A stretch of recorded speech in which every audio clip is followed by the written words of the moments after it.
Since you click play, it's obvious you want to up your audio game because, come on, using the mic on your phone, not a good plan. Today we're going to kick the tires on this new wireless mic system from FiFine, the M9. Let me go plug it in.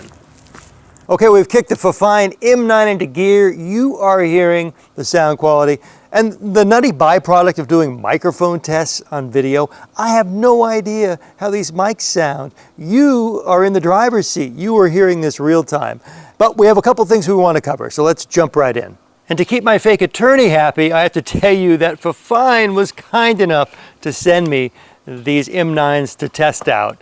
Didn't cost me a dime, but I promise you are going to get my unvarnished opinions. Oh, well, I've got a lot of them, so I'm going to give you the straight deal on this review.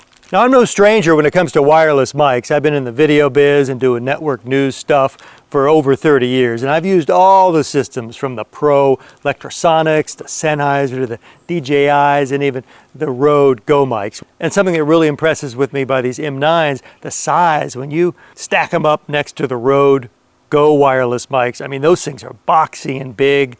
These are much smaller, so they're obviously easier to hide, quote unquote. I mean, you're never going to hide them if you're clipping them onto someone's shirt, but at least they're not as big and as bulky, which to me, that is just not the best look. And one thing you have to know, mics at this price point do not come with an external microphone input jack. They just don't. I mean, the DJIs and the Rodes, they have a jack that allows you to plug in an external like lav mic, and that's how I prefer to use wireless mic systems. So sorry, don't look for it if you're spending this much money. Something has emerged from previous tests that I have to let you know about. This ships with 3 different audio cables, and I have to say at this point in my testing, you'll want to avoid using the USB-C to 1/8 audio cable. I was getting really subpar performance. I mean, let's play a clip. To show you how much I care about audio, yes, I'm risking 3rd-degree burns. Could it be any brighter? Anyway, let's press on. So then it got me thinking, what happens if I use a standard Apple headphone adapter with another cable that FiFine ships with? And this is the audio you're hearing out of that setup. And so you know, I've run this test a number of times, and that audio has been pretty consistent with using that USB-C audio cable. So let's avoid that. Earlier, I did the fan favorite distance test to see how far we could go with these wireless mics. So you know, I was using the USB-C audio cable before I found out that was a problem. So don't judge the audio quality in this test, mainly to see the distance. So I'm just going to start walking back. I have some, different marker pointed out, like right here, I'm at 15 feet. I'm sure it could definitely perform pretty well at 15 feet. If not, I'd be pretty suspect. Now I'm at 30 feet. We need to see, how does this sound at 30 feet? I'm going to keep on trucking. Our next marker is back here at 45 feet. Hello, can you see me? No need to shout. I'm wearing a wireless mic. Right now I'm at 45 feet. Now I'm going to walk on the other side of this tree, and I'll check in with you right here at 60 feet. We're at 60 now. We're going all the way for 75. Are you with me? We're going back to 75. I don't know if you can see me anymore. Maybe you can see I'm shaking the mic. I'm at 75 feet now. Now we're going all the way to the backfield.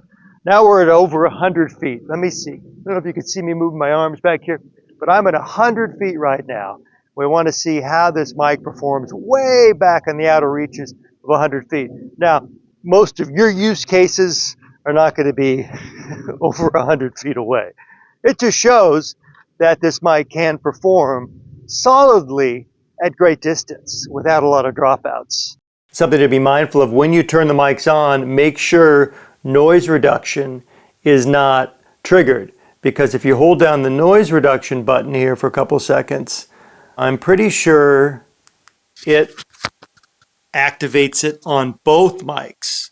So keep that in mind. And a lot of times, noise reduction can be tricky. If it's not real high quality noise reduction, that could bring in some more audio artifacts, and you get more of a digital pixelated sound. So I'm going to turn, right now it's on. Couple breaths. Now I'm going to switch it off. Put these mics back into position. And let's see what we get. For what these M9s are in this price class, I am pretty impressed at the sound quality. Once we figured out the stumbling block, and that was the noise reduction. So I can categorically say, forget about noise reduction on these mics. And honestly, on most wireless mics, unless you're dropping a lot of money on a professional system, it's not worth it.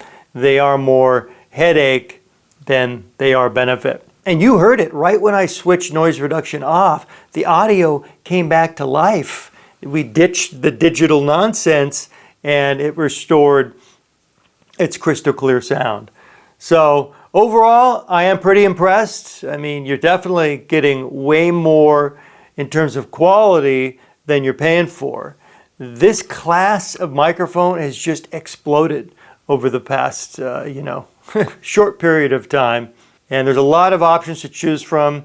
I really like FiFine as a company. I have a number of their other mics. Breaking it down, I think the pros outweigh the cons.